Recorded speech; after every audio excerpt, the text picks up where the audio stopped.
Right guys, Pitbikesonic here, and fingers crossed we are here finally for the final episode of the factory AMR rebuild. As you can see, the engine has been removed from the bike. The last time you would have seen me, we were probably about to go to Kai's, or we were at Kai's, and we were going to replace the heavy flywheel for a lightened one. But from that point onwards, things went downhill extremely quickly. So we went to replace it for a brand new lightened flywheel.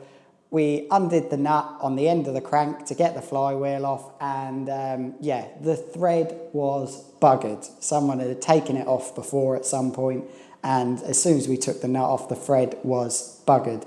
So the bike needed a new crank. So once I found out the bike needed a new crank, the engine went straight to Sean, who does all the fab engine rebuilds, and went for a total refresh. So the engine got stripped down, checked over.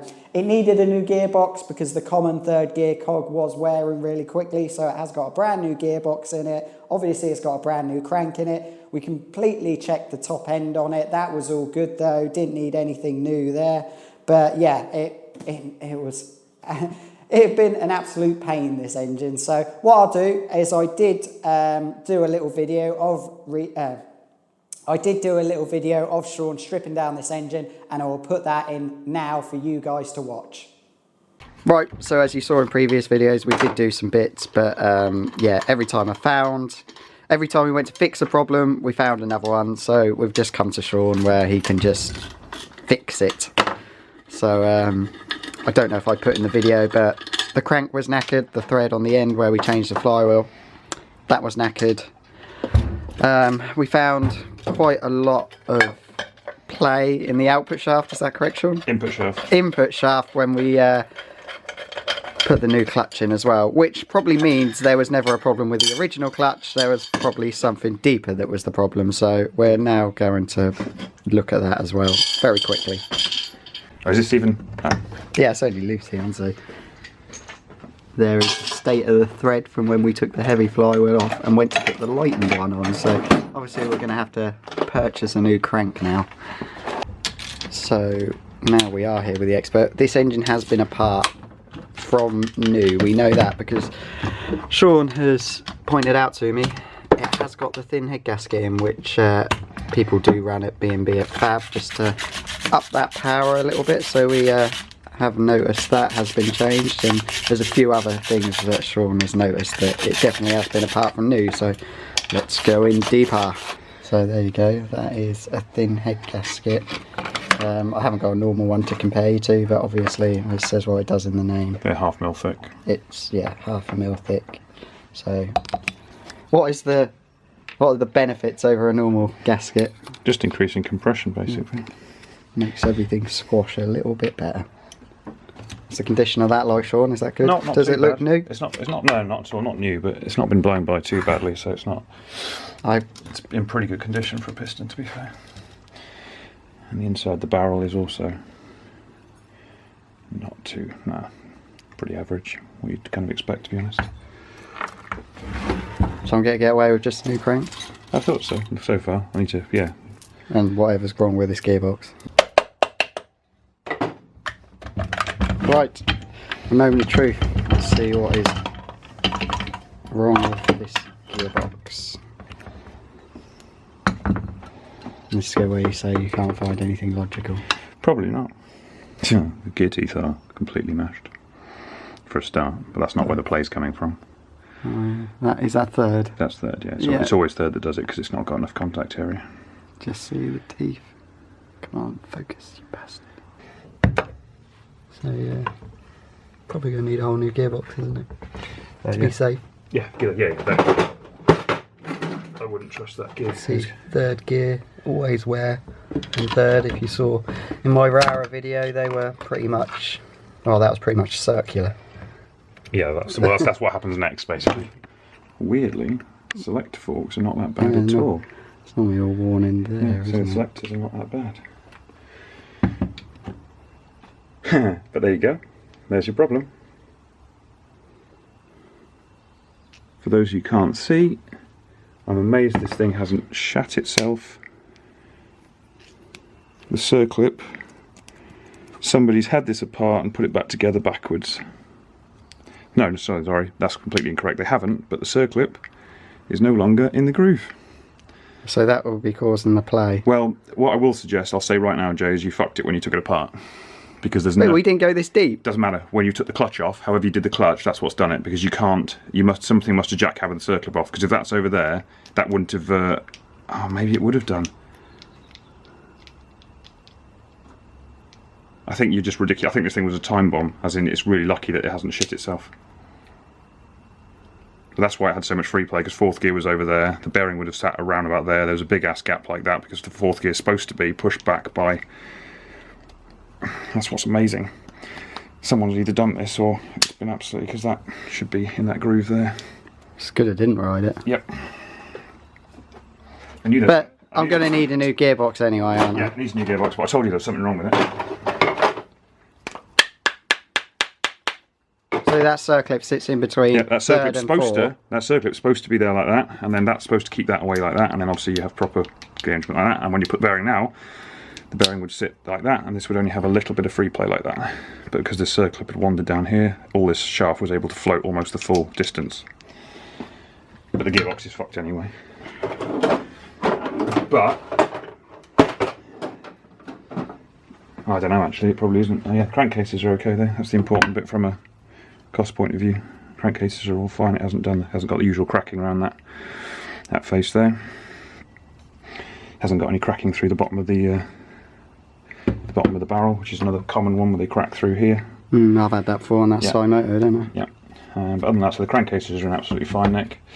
Just needs looking at it, a crank, obviously a crank, and a new gearbox. And a timing chain, you said probably best to do. Cam chain normally tight links, and then just and a gasket set. And a gasket set. But yeah, thin head gasket can be reused. Lovely. So yeah, someone has had it apart. Put the thin head gasket in. So whoever does land up buying this bike is gonna have a quick one. But yeah, I've never actually seen that before, because like I say, as you can see now, the circlips are incorrect. The grooves in these shafts are too deep for the circlips. So typically, this circlip is a little bit too small for the shaft, but it's how they come out of the factory. They're not supposed to rotate. Typically they would be gripping. The only reason being is because you basically have to overstretch the circlip to get it down the shaft. But this is literally how they are from factory. I can't say whether that was done by someone incorrectly or whether it's just moved, but in order for it to move, you'd expect someone to have had to have hammered the shaft this way. But the only way you do that is if this end here couldn't move, but because the bearing's there, I'm not sure. Like I say, I've never seen a circlip out of the groove before. So whether someone has had it apart and done something. For example, I would strongly suggest those selector forks are not the standard ones that came with the engine. I reckon someone's taken it apart, put new selector forks in it. Because they're in very good condition. Yeah, they're way too good for an engine of this age, especially with one that looks like a gearbox like this. Yeah, because they follow normally. Yeah, these literally, I'll give you an example. That's fairly standard. Yeah, so you can see the burning and the wear, that's very, very standard after even maybe half a season. Depending on someone more aggressive on the gearbox, that could be half a season. Chris Wells. Chris would never, that's like a race for Chris.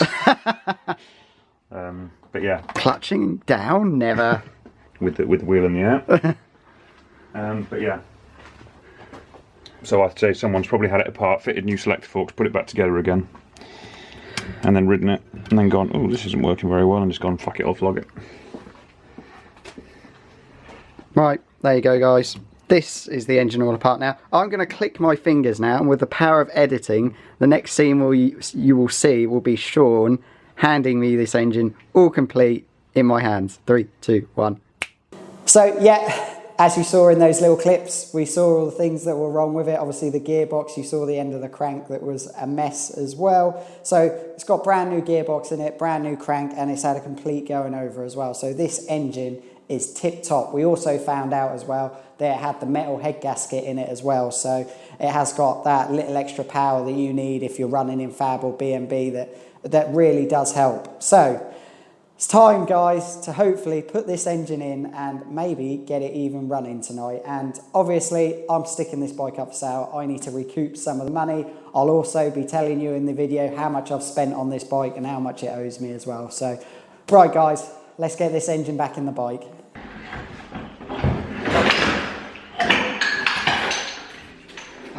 I always told you that. Get two of you.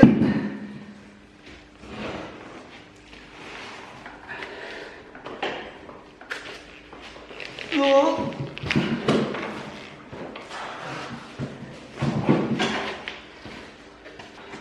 Let's get a chalk.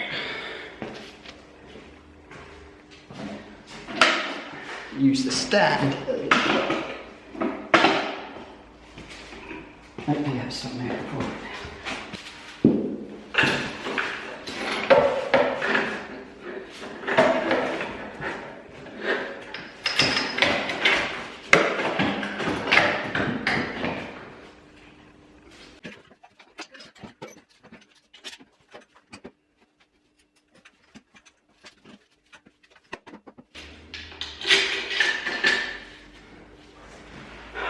Ta-da! And no one died.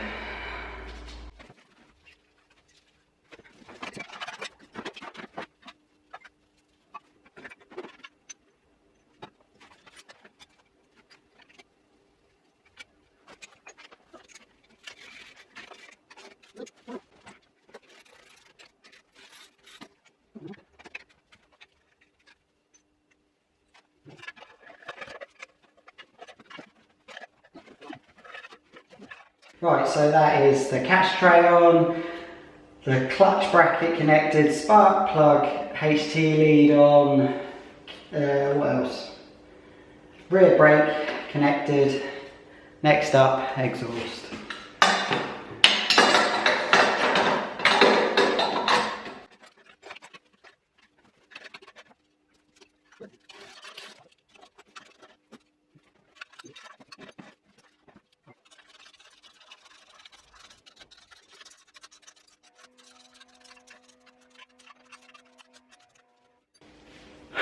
Exhaust on. Right, so the exhaust is on now. We're nearly there now, we're nearly complete. Next up, we've got brand new loom to go on because the other one was just an absolute electrical nightmare. So we've got a brand new loom. All the wires should just connect straight forward. So yeah, let's get this on next.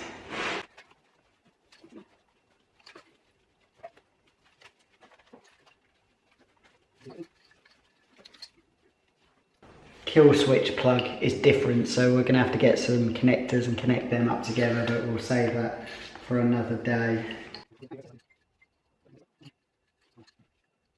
Simple. And then we've got the two that go to the coil. Once again, the connections are different, so I'm not going to be able to start it today, guys, because I'm going to have to get different connectors for them. But I'll tuck this all away.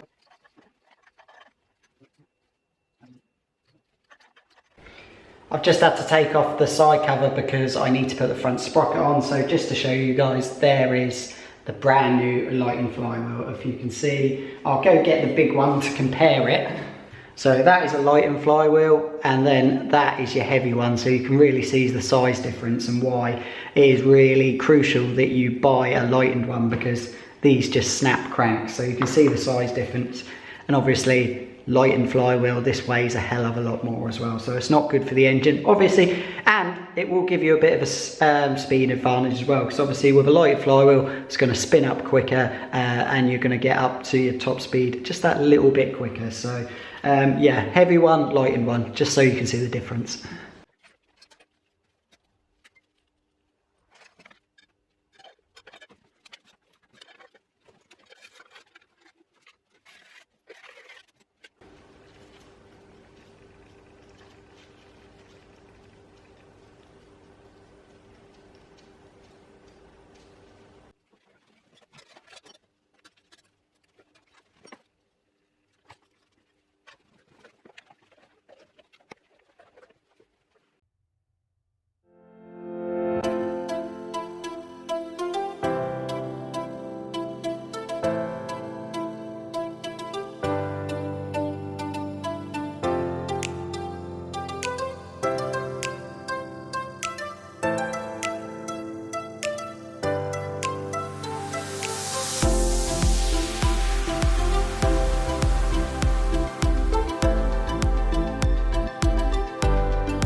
Right guys, so the AMR is 99.9% done now. We've just got to get some electrical connectors for the coil, the kill switch. Right, for what all you guys want to know, what this has cost me, it's cost me a lot more than what I thought it originally was going to.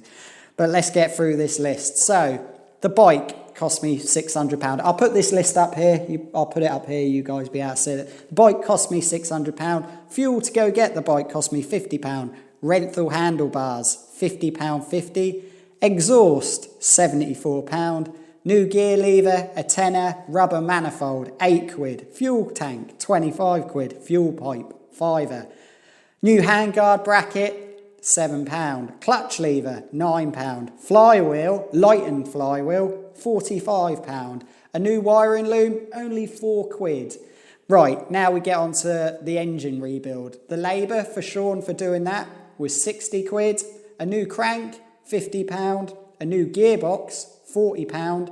And a gasket kit, £13. Now, all of that stuff, if you look at it in bike racing terms, that is really cheap. So we managed to get this bike fully loaded. So this bike is fully loaded. With the right rider on it, this bike could win championships. It's got all the best bits it needs on it. The engine is the same spec as what my CW engine is, apart from my CW has a Mikuni carb and this has a Nibby, but there's no difference in either of them. I do find the Mikunis, though, are a little bit better made.